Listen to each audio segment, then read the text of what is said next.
विनोद जी बोलिए विनोद जी। एक लाइन में कहना चाहता हूँ। देखिए, बात यह है कि अभी जो हाजी बैठे हैं और ये जो मुमताज जी बैठे हैं, दोनों में कितना बड़ा विरोधाभास है। आप देखिए ना कि ये जो लैंड ग्रेबर है ना, वो सुन्नी सेंट्रल वक्फ बोर्ड है। सुन्नी वक्फ बोर्ड के माध्यम से वो शियाओं को नहीं देता हिस्सा। हाँ। आप देखिए जो वक्फ एक्ट अगर आप देखेंगी तो वक्फ एक्ट में शियाओं की भागीदारी नगण्य है। आप सोचिए ना जी, वो सारा का सारा वहाबी संगठन के जो लोग हैं उन्हीं को सबसे ज्यादा चर्चा में देगा। और आप देखिए वक्फ एक्ट में अगर मैंने अध्ययन किया तो उसमें पाया का भी देखिए, वहां पर जो वक्फ बोर्ड के जो मेंबर बनेंगे ना जी, वो शियाओं को तभी शामिल करेंगे जबकि सुन्नी नहीं मिलेगा उनको। आप सोचिए ना कि ये जो इतना डिस्क्रिमिनेशन हो रहा है, और उसके बाद हिंदुओं को कहते हैं अलग है।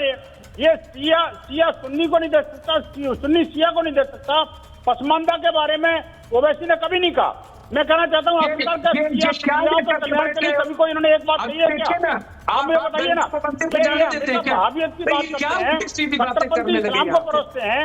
आप देखिए लैंड ग्रेबर के साथ अकेले अगर ओवैसी की पार्टी की बात करो जी, तो ओवैसी की पार्टी ने कम से कम 3000 एकड़ जमीन जो है ना वक्फ बोर्ड की कब्जाई हुई है। अब देखिए वक्फ बोर्ड की जमीन को जगह जगह से ग्रेप करने के बाद में अब उनको लग रहा है कि देखिए मैं एक चीज कहना चाह रही हूँ, एक चीज में सिद्धार्थ जी सुनिए सिद्धार्थ जी, इस देश में वक्फ को बदलने के लिए एक अधिनियम लाने की कोशिश सरकार कर रही है, उसमें कुछ बदलाव करने के लिए एक क्या हो गया। सुनिए विनोद जी, वक्फ में एक संशोधन करने के लिए एक बिल सरकार ला रही है।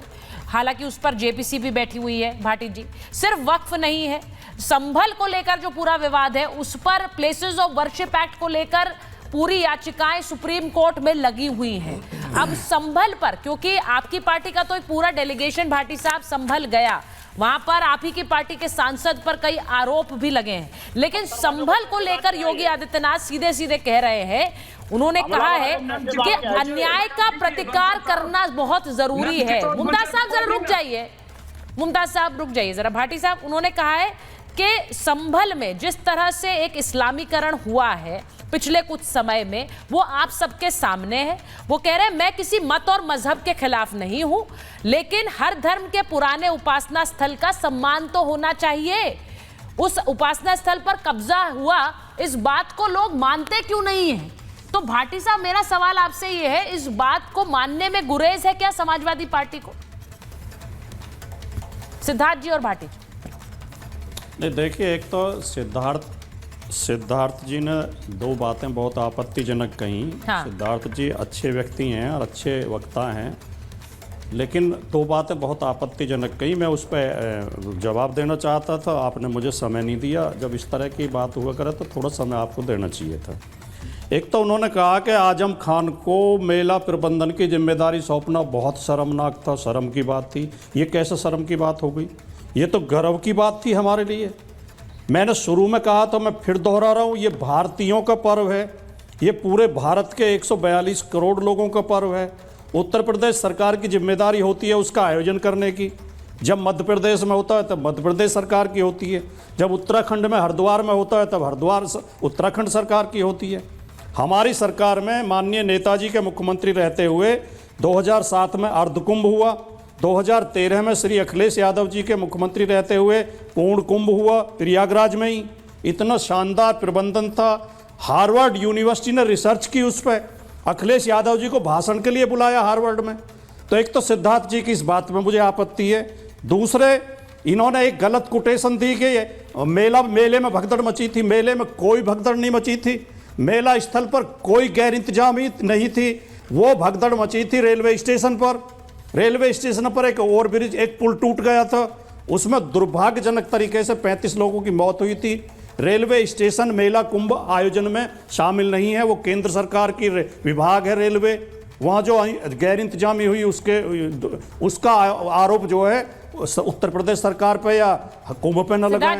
दूसरी बात, आपके शो में, आपके नेशनल टीवी के शो के बीच में विनोद बंसल जी ने आपके पैनलिस्ट को पूरी तरह धमकाया, आपत्तिजनक शब्द कहे, सुधार देंगे, गर्मी झाड़ देंगे, पता नहीं क्या क्या कहा, सोच समझ के बोलना, ये कर देंगे, वो कर। आपको रोकना चाहिए था। ये आपके चैनल की गरिमा का भी सवाल है। आपके पैनलिस्ट आपके चैनल पर धमकाए जाएंगे अभद्र भाषा में और आप सुनती रहेंगी। फिर कौन आएगा आपके शो में? क्यों आएगा कोई अपना अपमान कराने के लिए? विनोद बंसल जी ने बहुत आपत्तिजनक शब्द बोले, आप दोबारा सुनना उन्हें। वो शब्द बहुत आपत्तिजनक है और ये पूरे चैनल की गरिमा पे भी प्रश्न लगाता है। हम आते हैं तो आपके बुलावे पे आते हैं, आपके निमंत्रण पर आते हैं। हाँ जी। किसी पैनलिस्ट को इतनी बुरी तरह भाषा में धमकाया जाएगा, ये अच्छी बात नहीं। भाटी जी देखिए, मैं तो आपने अपनी बात रख दी बड़ी स्पष्टता से रखते, तो मैं भी एक स्पष्टता से बात कह दूं कि यहाँ पर कोई जो लोग भी आते हैं, मेहमान आते हैं मेरे, मैं सब बड़ा आदर से बुलाती हूँ। मुझे बस ये लगता है कि अपनी भाषा की गरिमा तो हर कोई ध्यान में रखेगा।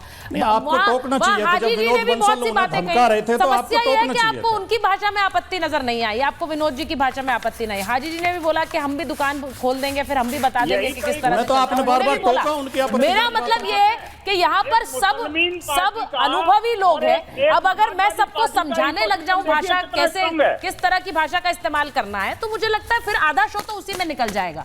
मैं आप सबको बहुत अनुभवी मानती हूँ, उम्मीद करती हूँ कि भाषा का ध्यान रखकर ही आगे बढ़ेंगे, इसलिए बार बार इस पर टोक नहीं सकती। बाकी मुझे बहुत धन्यवाद कहना है कि आप शो में आते हैं, लेकिन एक मिनट विनोद जी एक मिनट वो सिद्धार्थ जी जवाब देते हैं पहले उस बात का। सिद्धार्थ जी जवाब देते हैं जरा। सिद्धार्थ जी, आप पर आरोप लगाया आपने गलत जानकारी दी है संबंध को लेकर, कुंभ को लेकर। सुचरिता जी, मैंने तो कोई गलत जानकारी नहीं दी। हाँ। भाटी जी बड़े वरिष्ठ व्यक्ति हैं, जो जानकारी मैंने दी उन्होंने उसको पूरा कर दिया। भगदड़ हुई, पुल गिरा, लोग मरे, आजम खान मंत्री थे, सब उन्होंने खुद कबूला है। ये तो यही तो मैंने कहा था। अगर सब कुछ ठीक था, मेरा प्रश्न तो ये है भाटी जी, सब कुछ अगर ठीक था तो आपके मंत्री आजम खान ने इस्तीफा क्यों दिया? पेशकश क्यों करी थी उन्होंने? आपकी पार्टी ने उसको ठुकरा दिया, इस्तीफा आपने स्वीकार नहीं किया क्योंकि वो चचा जान है, वो बात अलग है। पर सब कुछ ठीक था तो वो क्यों किया? 2013 में तो सरकार केंद्र की भी आपकी थी, आज रेलवे स्टेशन केंद्र का हो गया, तब आप केंद्र की सरकार में शामिल थे, आप उनके साथ केंद्र में बैठा करते थे, लोकसभा में आप उनके साथ बैठते थे, तब वो जिम्मेदारी किसकी चली गई? ये बहुत अच्छी बात है। आपने कहा कि शर्मनाक मत कहिए, शर्मनाक कैसे ना कहें? प्रबंधन के लिए क्या बातें कही जाती थी और क्या क्या सोच करके, क्या क्या मैसेजिंग करके आप क्या करते थे, मैं सारी बातें कहूंगा तो बहुत कष्टदायी हो जाएगा। बस आज की बात यह है, और शायद आपको मेरी बात इसलिए भी अच्छी नहीं लगी भाटी जी, क्योंकि वो दिन जा चुके। क्योंकि आज उत्तर प्रदेश के मुख्यमंत्री स्वाभिमान के साथ खड़े होकर के कहते हैं कि महाकुंभ जो उत्तर प्रदेश के अंदर होने जा रहा है, ये भारतीय संस्कृति और भारतीय परंपरा को दर्शाता है। आज उत्तर प्रदेश के मुख्यमंत्री, जिनको जनता ने चुन करके भेजा है, वो गर्व के साथ, स्वाभिमान के साथ खड़े होकर के कह रहे हैं कि भारतीय चिंतन को दर्शाता है। यह बात आप लोग नहीं समझ पाए, ना कभी बोल पाए। सरकारों की तो जिम्मेदारी है, सरकारों ने जिम्मेदारियों का क्या किया वो बात अलग थी। यहां पर बैठ करके आपको बहुत बातें खराब लगी, ठीक है, अच्छा है, आप आपत्ति करते हैं। आप इस बात की आपत्ति कैसे नहीं कर रहे कि हम भी दुकान खोल देंगे और हम बदलने लग जाएंगे? इस देश के अंदर कितना बड़ा एक रैकेट चला, दुनिया को छोड़िए, दुनिया में तो चला सो चला, पर हमारे देश के अंदर कितना बड़ा रैकेट चला, जहां ट्राइबल क्षेत्रों में, जहां पे गरीबों को, दलितों को कन्वर्ट किया गया। आप इस बात को मुकर सकते हैं? देश के कितने प्रांत ऐसे हैं जहां पर डेमोग्राफी चेंज हो चुकी है, कितने जिले ऐसे हैं जहां डेमोग्राफी चेंज हो चुकी है। कहां गए वो लोग भाटी जी? वो जमीन में चले गए, आसमान उनको निकल गया। ये जब आप जानते हैं कि धर्म परिवर्तन के नाम पर ये सब कुछ चलता है, पर आप बोल नहीं पा रहे।